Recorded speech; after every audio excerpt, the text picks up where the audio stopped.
I'm not going to speak too long because I'm going to introduce you to our host and moderator for today. And her name is Rosalind Edgar. She is the culinary educator at the Southern Alberta Institution of Technology. And she's going to first take you through introducing our different speakers, and then we're going to get into the conversation. So welcome one, welcome all, and take it away, Rosalind. Off to you. Thank you, everybody. Thank you, Alan. I'm very excited to be here today as well, and I won't speak too long either. We're here to hear from our amazing panelists about the strength of diverse kitchens, and we're of course aiming to reach many of the incredible young chefs out there as well. So thank you again to everyone who's joining us from all over the world. Thank you to World Chefs and Lynn in particular for making this happen. As Alan said, I've been volunteering with World Chefs since around 2015, I think it is. But my full-time role is as a culinary arts instructor in Calgary, Canada at Southern Alberta Institute of Technology. So we have a fairly comprehensive program where I get to meet so many aspiring chefs, many of whom are international students, which is part of my excitement and interest on this topic.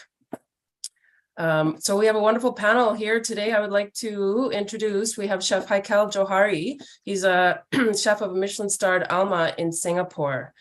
Thank you for joining us here. We all know how physical chefs' jobs are, and Chef Haikal has had to overcome the incredible challenge of recovering from a terrible bike accident, which left him paralyzed. So he has some very unique stories to share about his struggles. We also have Erna of Fortitude Kalina, and I'm excited for Aaron to share really about his initiatives to empower marginalized individuals with a passion for cooking. So I'm sure he can tell us more about his goals of changing people's minds about people with disabilities, which is of course very admirable indeed. Also, Erna, Chef Erna Fauzana, she works with Aaron. She's a low vision home cook in Singapore who works with Aaron, and is she's got a background in R&D and is about to begin a new role. So this for her taking part here today is also a big step. We welcome her to hear from her experiences. We have also Tony Penton. Tony studied culinary entrepreneurship in Canada, and he joins us today to speak as a queer person who has struggled with the challenges that brings in this industry. So thank you again to everybody to come and to take part. I'm sure it's going to be inspirational to many young people out there. Lynn, we're just going to go over some of the things we're going to talk about today very quickly, so we can hear some fabulous stories. So how are diverse kitchens strong? Well, we're gonna hopefully emphasize that collectively we have a lot more to offer. To build a team, we each have our own unique set of skills, and so when you look at a team as a whole, it's even stronger when we work together. So it's easy. I'm sure everyone can relate. It's easy to identify our own, if you will, weaknesses or shortcomings or misgivings, what have you, or faults, right? But if we can overcome that and really think about how we can turn that into a strength, it's going to be much more powerful. Why are we gonna, next one, Lynn, please. Just some of the things we're going to talk about today. Why have this webinar? I think everyone who's taking part here is quite humble, has been through quite so many challenges, and they want to be able to share with you some of their experiences, again, to inspire people, and maybe to tell all of you people out there, all of you young chefs out there, that they've been in your shoes, they've been where you've been, and elsewhere as well. And so the main theme here we're talking about is that there's a kitchen out there for everybody, somewhere out there. May take a little bit of effort in trying to find it. Of course, there'll be challenges along the way if we don't feel like we belong. But one last point here to sum it up, I guess, is food and kitchens bring people together. Of course. So unlike any other means, that is, right? So if we can remind ourselves of that first and foremost, then hopefully that will set us on a good track. Okay. Thank you, Lynn. So these are, oh yeah, these are just some of the other points that we're talking about here. We're going to share stories, share struggles, maybe think twice about our own shortcomings, embrace each other's differences, and then realize that what may seem like a fault can actually be a strength or empowering. Thank you very much, Lynn. So this discussion is really meant to be honest and in some ways bring light to some perhaps sensitive or taboo subjects that people don't always talk about. And so in talking about this, in being public about this with so many of you out there, this brings strength as well, right? This can we can all find strength in that, right? We need our support system. So that's kind of the other intent of the talk today. Before we get started, I just, one more thing here. Society is constantly changing and our industry is changing, and we need to be open-minded to some new ways of looking at things, myself included, right? I'm always trying to be open-minded and learn from others. So I want to again thank the panelists and highlight the fact that really they're stepping up to speak about some hard truths and some real challenges that they faced, which is not always easy. So the whole talk is coming from a place of good intention where we want to show mutual respect for one another, and moreover celebrate each other's wins and accomplishments. Before we get to the questions, then one more thing, Lynn, I just wanted to share some photos of our latest Congress, the World Chefs Congress in Abu Dhabi. This was from back at the end of May, June in this year. So, the photos here is trying to set the tone of openness, if you will. I'm fortunate enough to have attended 3 World Chefs Congresses, and each one is so very welcoming of chefs from around the world.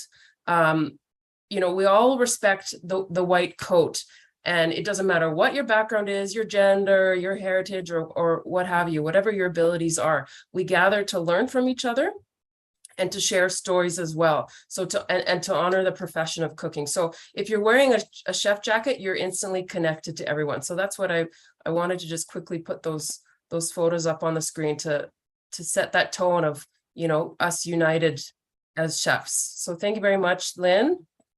Let's get to our questions. I love that there's already so much excitement in the chat. I think people are still logging in. I want to just maybe welcome everyone second time. Thank you for joining us today. We're getting into the questions here on the topic of strength of diverse kitchens. So as I said, we're all united. We all have these similarities, I guess, of when we wear chef jackets. We can all be connected through food and through our profession. And I know I put myself in the category of being a weirdo of sorts, right? Of being a misfit. Many of us know that chefs are strange people. We're passionate about what we do, and we push ourselves to the limits. We deal with high pressure, and we just figure out a way to get things done no matter what, and no matter what the expectation. And sometimes non-chefs or people from outside of our industry, they don't really understand our kitchen culture. Rosalind, if I can interrupt, I just wanted to welcome Kimberly Brock-Brown, the president of the ACF. Welcome, Kimberly. She's also another one of our panelists today. And we're looking forward to hearing your story and your rise to the chair that you sit today. And I'm sure everyone listening is also very interested. Welcome. Thank you, Chef Kimberly, for joining us. Yes, as anyone who maybe has looked up her profile online and knows that she's very, very willing to be a mentor and to pass things on to the next generation and to lead from her based on her accomplishments. Thank you, Chef, for joining us. We're just getting started with the questions. As I was saying about maybe everyone being a bit of a weirdo and maybe self-identifying as some kind of a misfit. Could each of the panels, could you speak to maybe the challenges in meeting what is demanded of chefs and perhaps highlight some of your own struggles in the industry? Let's go to Erin, if you would. Hey, thanks, Roslyn. Yeah, hi everyone. Actually, I'm not as a chef. I'm more of a social entrepreneur. So about 3 to 5 years ago, I realized that among my visually impaired friends, there are some who are quite talented in cooking, but unfortunately, they couldn't be hired in the kitchen because kitchen is quite a dynamic place, right? So employers would not trust the kitchen operation to a visually impaired, right? But I thought it would be quite a pity, right, if there are talent out there and yet we look at their disability rather than their ability. So I took up the challenge and set up a social enterprise and hope to launch a kitchen together with Erna. So Erna was one of the talent that I found. And I think another 2 months time we will be setting up a food kiosk in downtown Singapore. And with the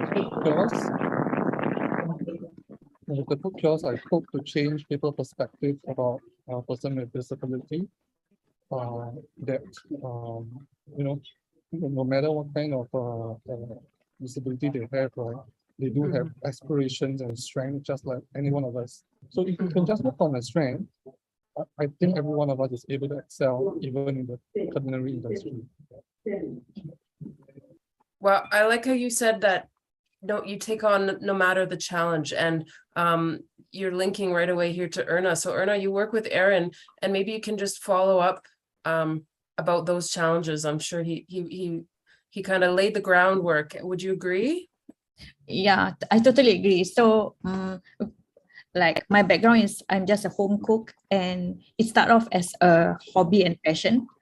But when Erin approached me, personally, I was skeptical that I could be a chef, because one thing I asked him that people will ask, she's visually impaired. Can she cook that well? Is her food edible? That's the challenge that I had to face. But then I told myself, because I'm working in an R&D kitchen, I take this opportunity to improve my skill, to improve my recipes. And from there, I told myself that nothing can stop me now. This in 2 months' time, I'm going to carry the whole of a chef. So I need to put my big girl shoes on. Yes. Yeah.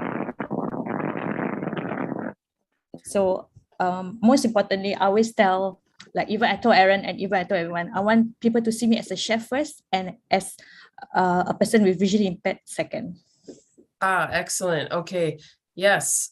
You put on your big girl shoes and make it happen, right? That's so good. I'm wondering though, Erna, you said that people question your abilities as well. Do you doubt that sometimes still? That was at the beginning, but does it still happen now? Every now and then it does pop like now what I'm feeling now, because I'm gonna previously I would just serve my food to some panelists, like people around me. So in 2 months' time, I'm gonna serve my food to customers, to real customers. So my main concern is that fear of like people might say, is her food edible, or is she capable enough with her eyesight, with visual impairment, can she do a good plating, that kind of stuff, Well, we know taste is the most important thing. So you sound so confident, so positive, and very excited to bring your skills and your passion to the next level there, reaching other people. So that go keep working hard. You're going to make it happen. Tony, can we ask you, some of the challenges, just generally speaking, about the challenges in the industry and how what the struggle was like? Can we outline that? Yeah, for sure. I started I started my career in cooking in 2014, 2015, around there. I went to school, And in my second week of classes, I got told that fairies burn up in the kitchen and there's no place for them. And I'm still here. I'm still working in kitchens. I'm still, making amazing food. I'm still collaborating with amazing chefs to this day. And I like that I proved that person wrong. So there's that. And then there's always like the people that don't really take me seriously because of, my voice is very feminine. So they don't really think that I have any power or role in a kitchen, and they very look down, that I get looked down upon a lot, just for my voice alone, like without even like, talking about who I am as like a human. So there was a struggle in like gaining respect a lot. And I think that the world needs to be a little more open to diversity, because diversity just brings such an amazing quality to any team, as trying to show here today. I don't think I'd know half the things I do about, for example, Indian cuisine, because I worked at an Indian restaurant when I left culinary school, and they let this queer little white boy come into their kitchen and just work and help them and be part of their family. And I still really, that's Mike. That's great. Tony, thank you. You've overcome a lot already, and you have a long way to go. I bet that Chef Kimberly can relate to some of those things that Tony was saying, even though from a different perspective still, right, Chef?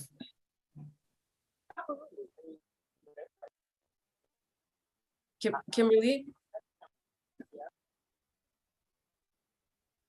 Oh. I'm not sure if we lost Chef Kimberly.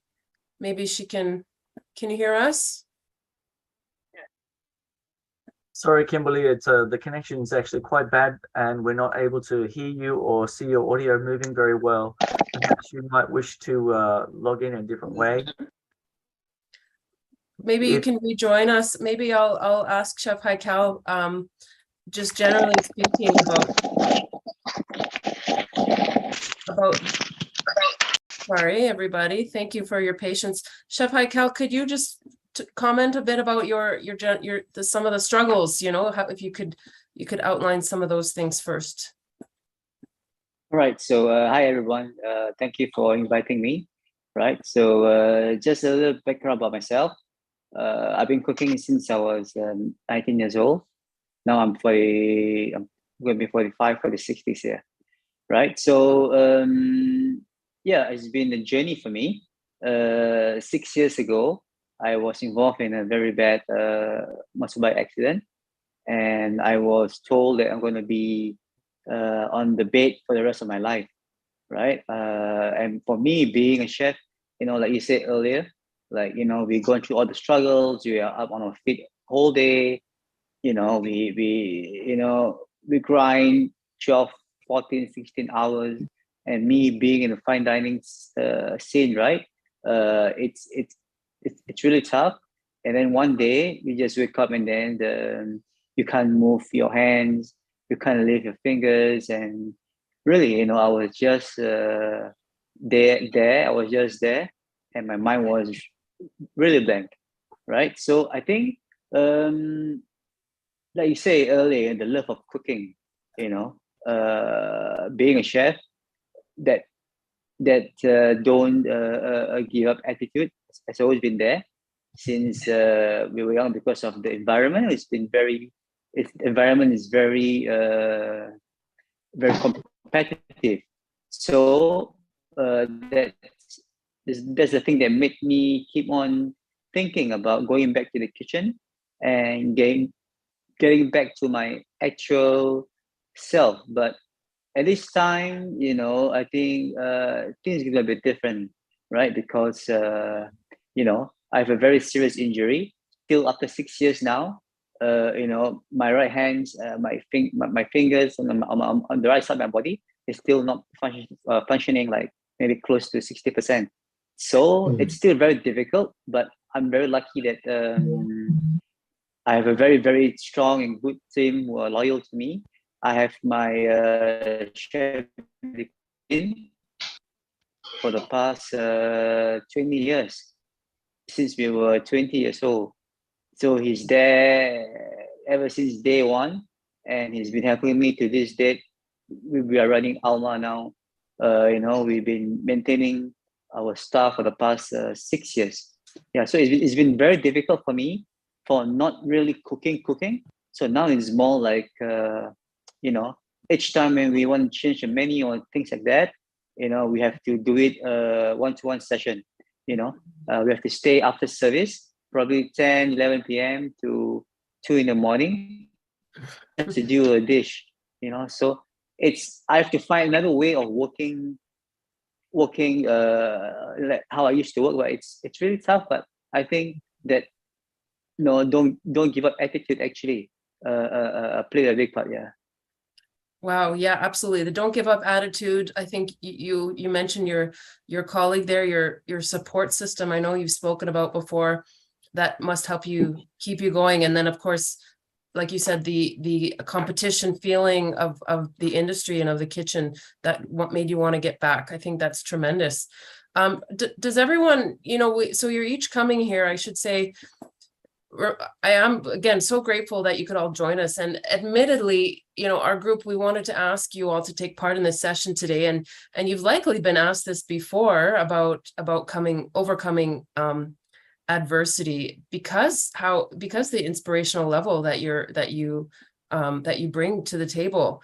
So even coming on the webinar, you're representing a marginalized group, right? Does that representation fatigue, does that ever get to you? Chef Kimberly, maybe are you able to, can we hear you now?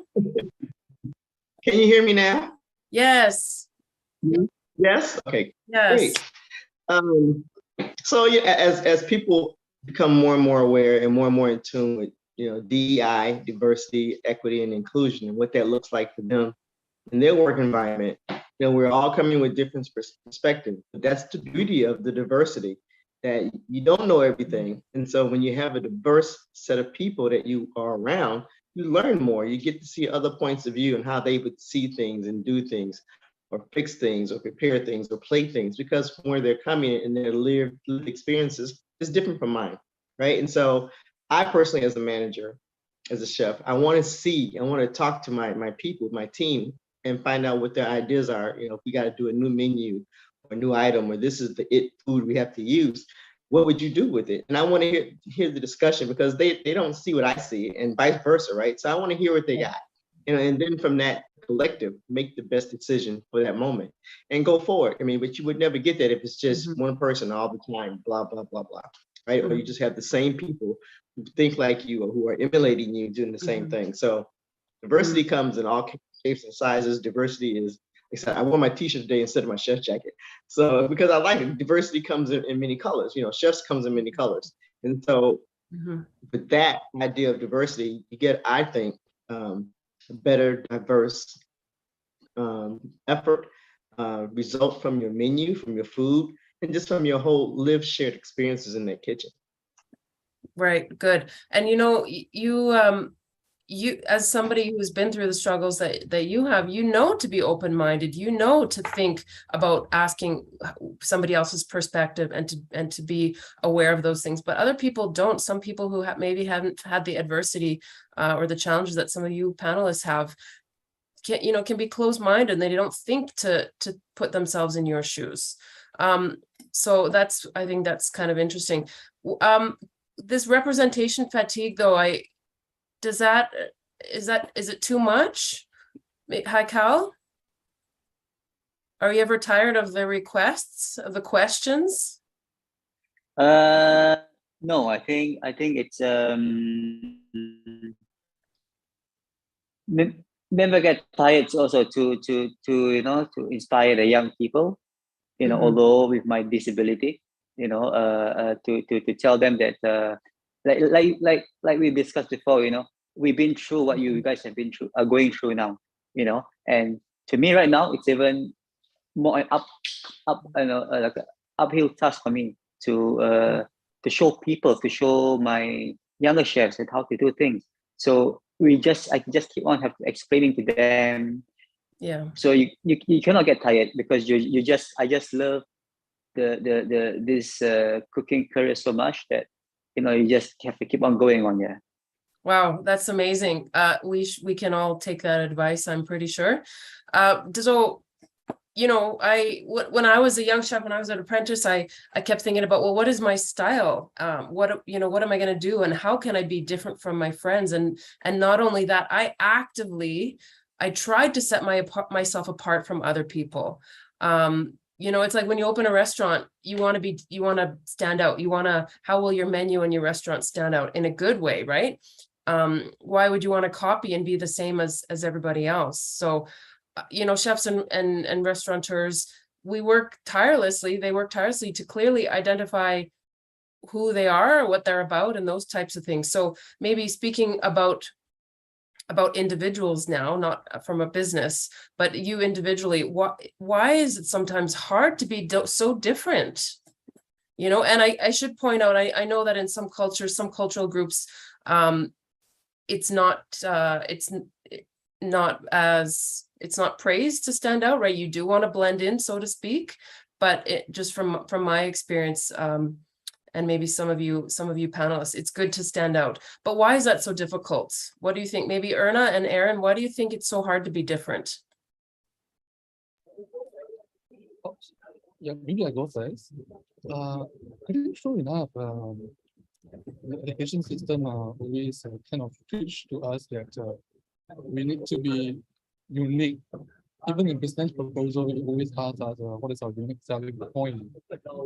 But I guess sometimes it might be stressful to keep on thinking, how can we be different from the rest?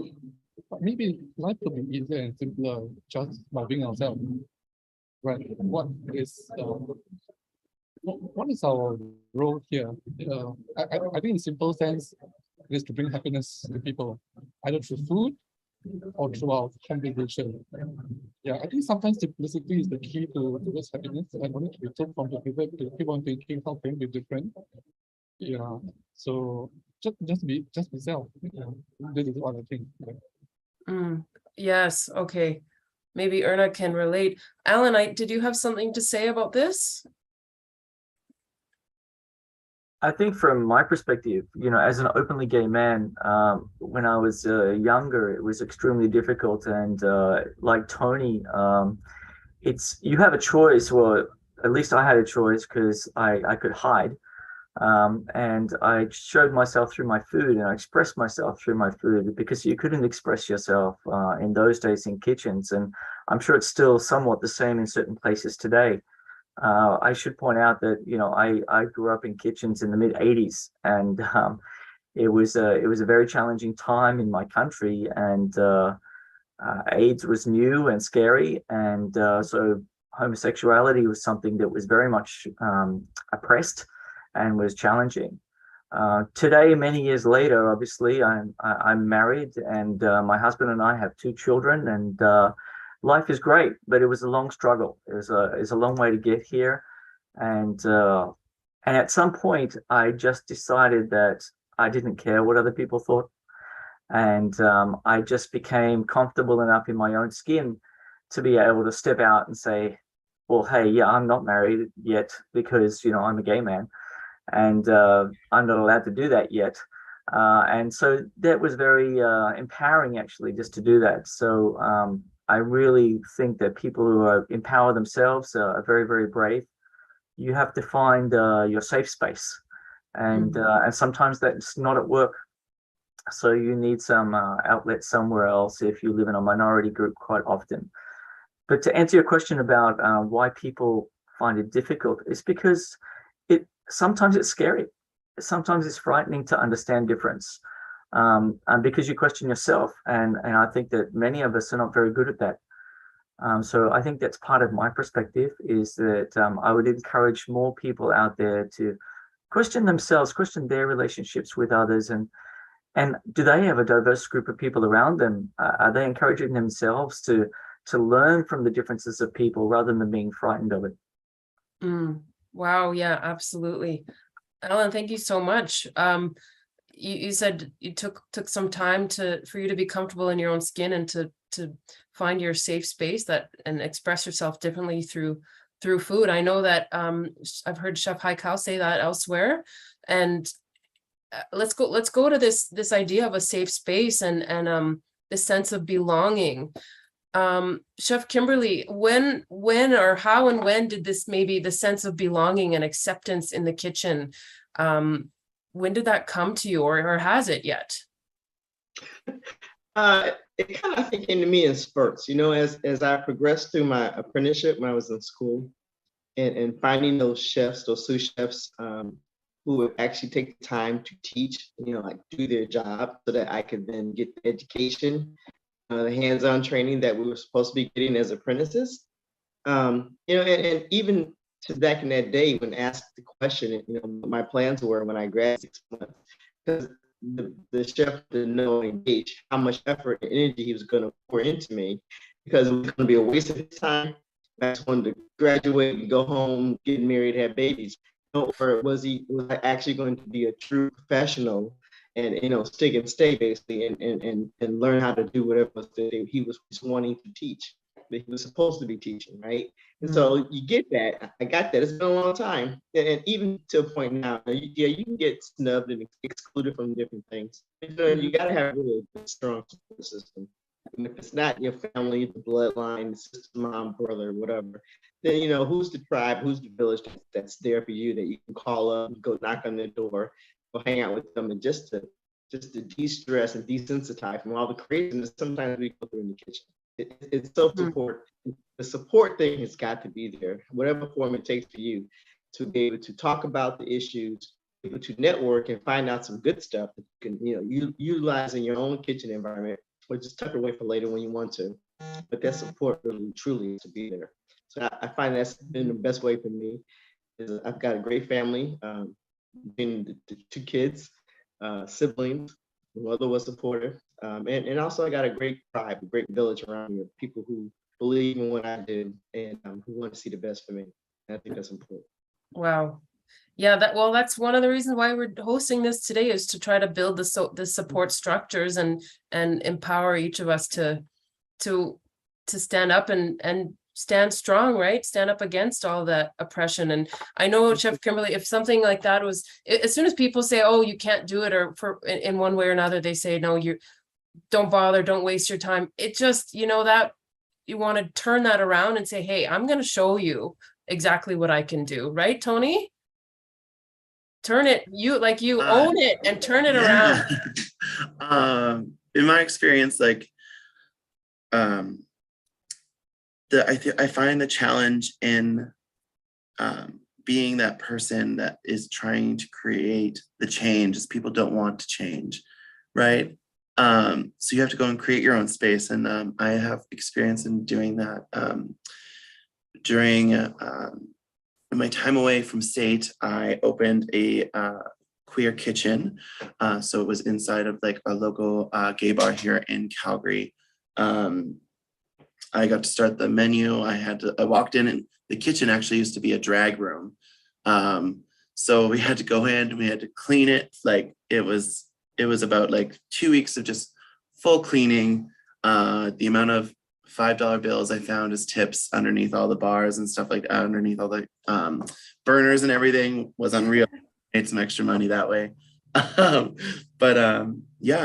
I went and I created a space inside this queer establishment, and it just felt like home right away, because I was just surrounded by so many people that understood the struggle of getting slurs thrown at you when you're walking down the street holding your partner's hand, or just being attacked for who you are.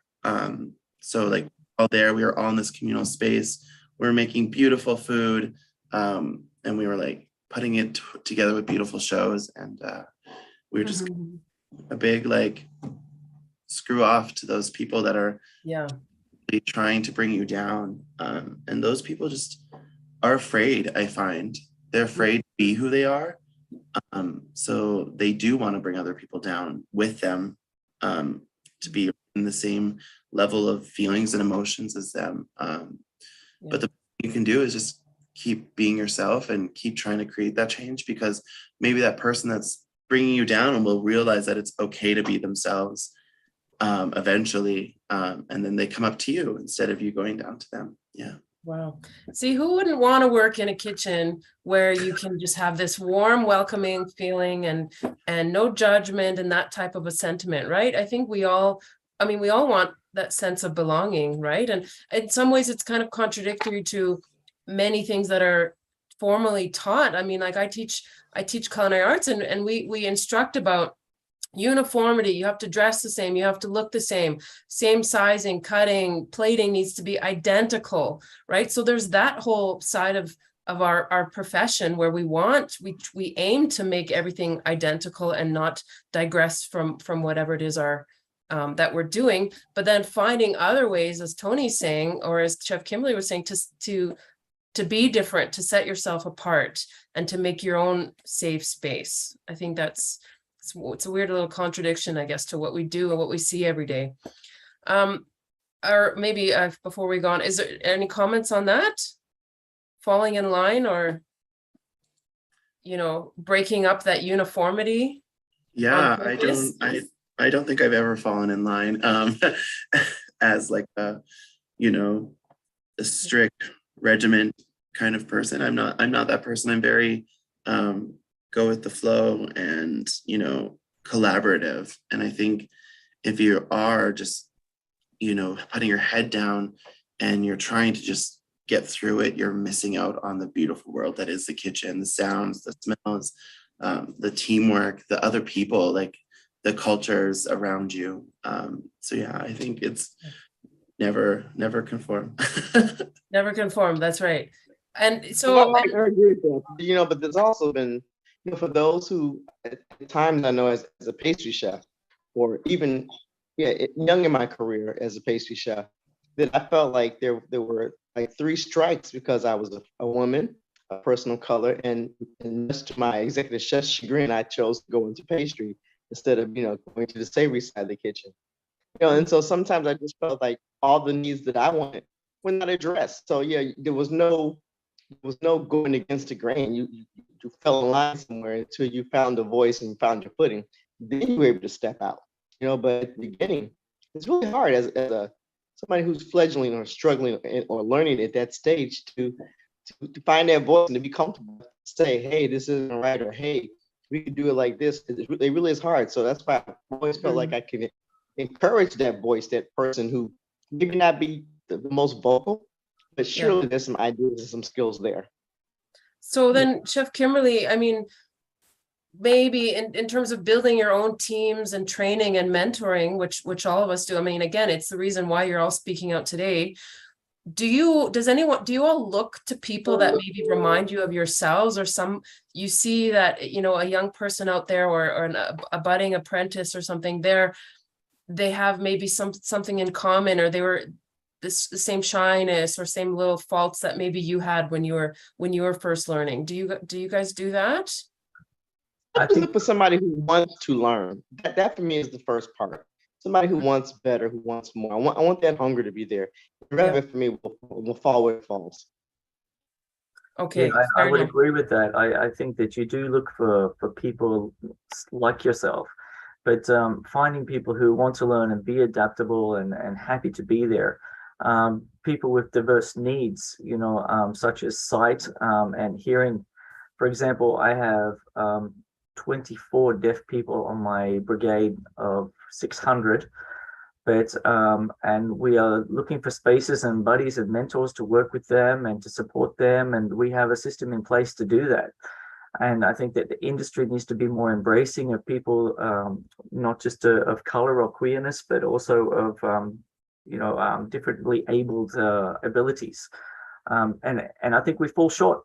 I think we fall short in many ways. And as a leader, you're trying to run a large operation, and you can't necessarily always be there, Johnny, on the spot for everybody.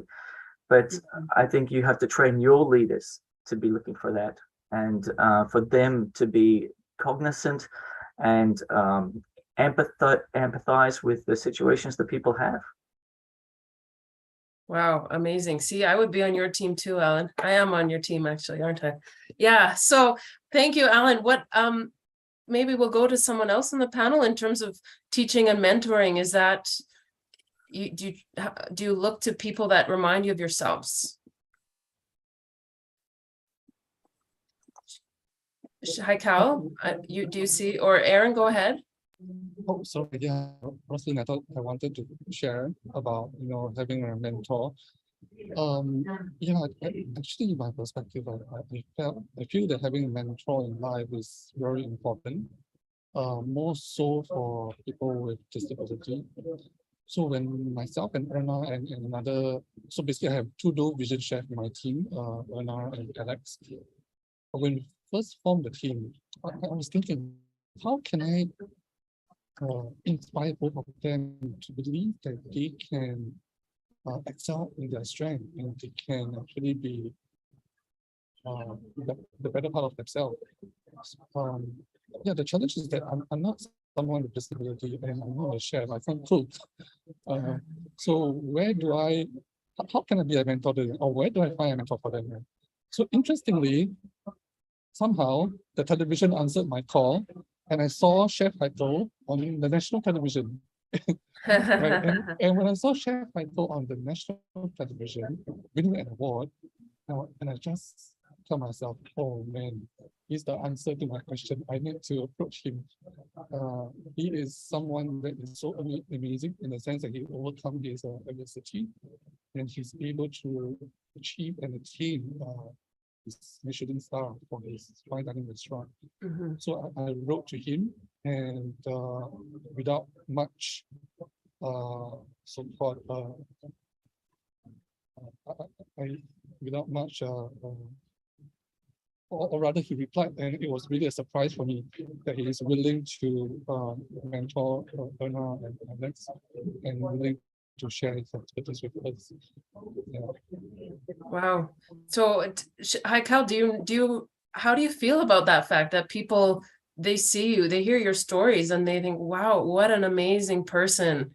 I mean, and although we can't really understand everything you've gone through, but we look at you, we hear stories like this and think, this is just incredible. How do you feel about that?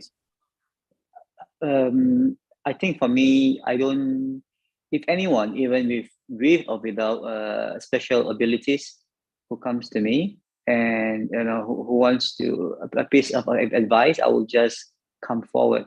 I will not see them because of their abilities or disabilities, right? I see them from a chef point of view, from a so-called manager point of view. How much that you want, how much hunger do you have to be a successful chef?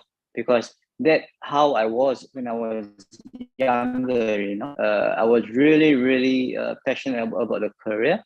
So I would not mind to spend 14 to 16 hours just to learn from a chef. So I mean, for example, when Aaron and approached me, right? For me, I just would like to help, to be part of someone's, even in my kitchen, when I tell my current chefs or previous cooks that have left, I'm not here to make changes in your life, but I would love to be a part of your journey, becoming a chef or someone great later on, I just want to be a part of that journey. So it's the same with Aaron, Erna, right? So, the Erna is very, and another guy is also very highly talented for home cook, and I see potential in them, and I see their eagerness, their excitement when they're doing a dish as like any other fully able young cooks. So I do not see that diversity at all. I see actually each and everyone, what's in them actually, how bad they want it to be. Yep. Wow. Thank you. See, even again, it's the inspiration. Wow, it's amazing. Thank you so much. We should be cognizant of the time, and I know we have a few questions in our chat box here. Maybe before we go to some questions in the chat box, can we just speak to maybe about how is the industry changing? I guess we've touched on it a little bit, but is it getting better? Is awareness more abundant, acceptance, that sort of thing? I think you still have some of the same old in some places, but on the whole, it has gotten better. I mean, as evident by who you have on the panel now, right? 15 years ago, we wouldn't be necessarily sitting here on this panel. It wouldn't even be a panel to discuss the whole thing. So yes, people's eyes are opening. Our experiences are getting louder and shared more. But like I said, there's still a little bit of a resistance, but it's not as bad as it was. It's definitely a lot better. Good. Do you agree, Tony? Yeah, I wholeheartedly agree that I only have an 8-year span of this, but just hearing the stories of like instructors and mentors of their times that they had to go through and live through the adversity, I find that we are on an uphill shift to being a more inclusive and a more diverse kitchen space. There are new problems emerging with people being too okay with it, and the new jokes that are coming out, or you put up with the stuff that gets said, or you just ignore it, but we are on an uphill swing, I think. I think we're going to see a lot of positive outcomes and a lot more of a diversity around the world, in just of all shapes and sizes and natures and chefs. So yeah, I do believe we are in an uphill swing. Good. I'm hoping you would say that. Does anyone disagree? Anyone disagree with the fact that things are slowly getting better? I think they're changing, if you ask me, and I think that companies are definitely becoming more aware, and I mean, it's part of my KPI as a vice president to ensure that we have diversity in the department, and I think that's very important, and corporations need to take this on very seriously. Everyone has the right to work and to seek out a career in whatever field it may be. And every space that people work in should be safe and should be a space that they can speak freely in, well, so long as they're doing their job that's required of them. And I think with that will come more tolerance from other people, because tolerance comes from education and understanding, and diversity itself brings that. So yes, I think that things are definitely changing. My concern about this forum with me speaking is that I come from a different generation and things have definitely shifted. But I hope that, the challenges that we face are now much less for younger people that are listening today. And I know that everyone on this panel is working towards those goals. Good. Thank you very much, Alan.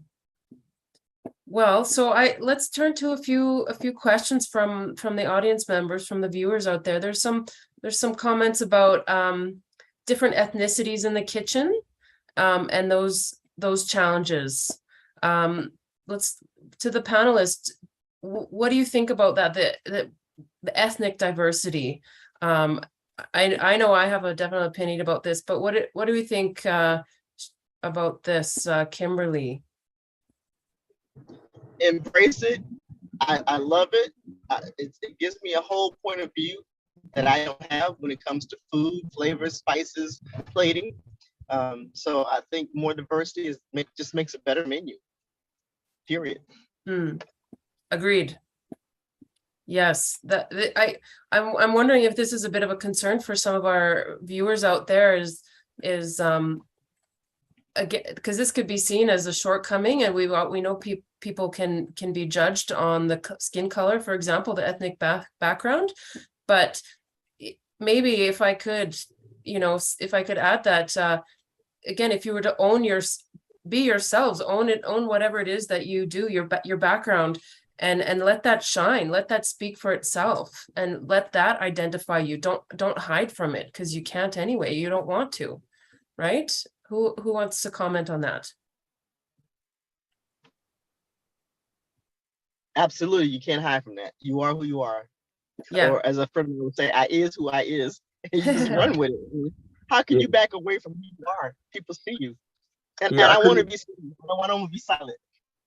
I couldn't agree more. It took me a long time to realize that, Kimberly, but I couldn't possibly agree more. You're only giving yourself more pain. You know, you've got to be who you are, regardless of whether you want to be that person or not. 100%. I'm actually also a local drag queen here in Calgary, and I've taught classes in drag, and people love that, and people just like want to experience it. So I think being yourself and being like 100% authentically you is the most important thing you can do in a kitchen. Thank you, Tony. We have a question, a comment about the rights in our countries. And somebody sharing from the Netherlands, they've written out the Constitution from the Dutch Constitution. It says all persons in the Netherlands shall be treated equally in equal circumstances. Discrimination on the grounds of religion, belief, political opinion, race or sex, or on any other grounds whatsoever shall not be permitted. So this is quite a strong point. The fact that it's in the Constitution. I know here in Canada, we have very similar rights. But many other places out there don't have legislation like that. How do we feel about that? Maybe some of us have worked in other countries where we're not free to speak freely. Yeah, I mean, it's very true. I come from a country where these rules are written into the Constitution as well, and very clearly spelled out in Australia. But I've lived in 9 other countries where we have various situations, particularly where I am now, and where I've lived before in Sri Lanka and other places, where there's a great deal of challenge. And it's not just about the country and the laws that are there. Even Singapore has just repealed criminalization of homosexuality only last week. Mm-hmm. So things are still changing and changing slowly, and some countries are not there yet. Acceptance is slow, and in other cases, it's not about the country; it's about the religion that you might have, and that your family shares, and your friends share, and you like, but maybe you are discriminated against within your own religion. There's lots of challenges out there. Wow, yeah. Has anyone else maybe been constrained and oppressed from a society, from the government, in this sense? So we have to remind ourselves how fortunate we are. I mean, myself in Canada, we're not perfect. We have many problems, but I'm well aware of certain freedoms that I have, and I'm quite grateful for that. Yeah, I couldn't imagine not being able to be who I am today because of my femininity or color of my skin. We take a lot of our freedoms, yes. And when I think that some women are even allowed to be educated, let alone, just to go out and about and be themselves. It's just like, it's mind-boggling. I don't know how I could have survived it. I don't know. I couldn't imagine either. Yeah. And maybe at least online, maybe try to look on the bright side here that in platforms like this, at least in this online seminar, for example, and other World Chef pieces, we are welcoming. We want to try to learn from each other and share from each other's experiences, no matter which culture or religion, or no matter which country you're from. So that's great. I think we might have answered a couple of questions in the chat group about motivation and labeling. How about we go through the panelists in one word? How would you describe the way that you stay motivated? Tony? I surround myself with just people that are brimming with love for themselves and love for community, and just always constantly want to learn. So just surrounding yourself in the same type of mindset. Yeah, that's how I do it. Haikal? I've I think quite similar. I've even after the accident, I've never thought that I'm disabled, because I think although I'm disabled in some other parts, but I'm still have a lot of ability in myself to do the things that I've always been doing for the past 20 over years. And I have very strong support from my family, from my friends, from the owner of the restaurant. So I think I've never felt like I have to change, or I've been looked down to. So I'm quite lucky in a way that way. So I think to stay in a circle which everyone is very positive, it makes you, don't think so much about, what are your shortcomings are. Wonderful. Chef Erna? I sort of same like Chef Haikal. So I surround myself with amazing support system, and what keeps me motivated is always find a new challenge and overcome that challenge. Like, to me, there's nothing that I cannot do. It's like, to me, it's like go big, go home, Great. Oh yeah, amazing. Aaron?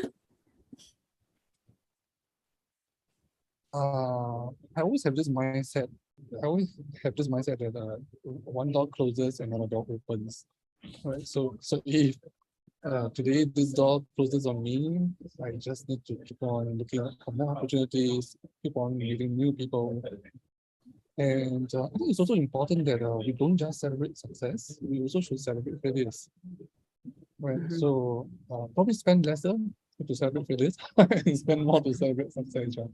So I will always try to find small budgets to bring the team out to celebrate small milestones that we have together. Yeah. Celebrate the little wins. I like it. Yes. Kimberly, can I guess what you're going to say? Trust and believe. Well, you said one word. I was going to say faith. So it's my faith in a higher power that will sustain me in those crazy moments. It's my faith in humanity that will allow me to work with people and believe in people and see that they want the best for me as I want for them. So I think faith is what keeps me grounded, it keeps me motivated, it keeps me going. Excellent.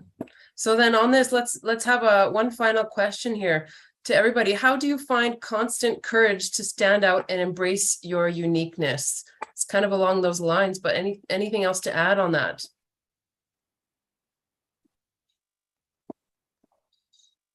I can't Courage do anything to stand but out. the best that I can be. I mean, all I can do is what I can do, and that mantra from back in my childhood days, if it is to be, it is up to me. I hold that near and dear. And so if I can't be anybody else, I can just be the best me I can be. And so with that, I just go for it.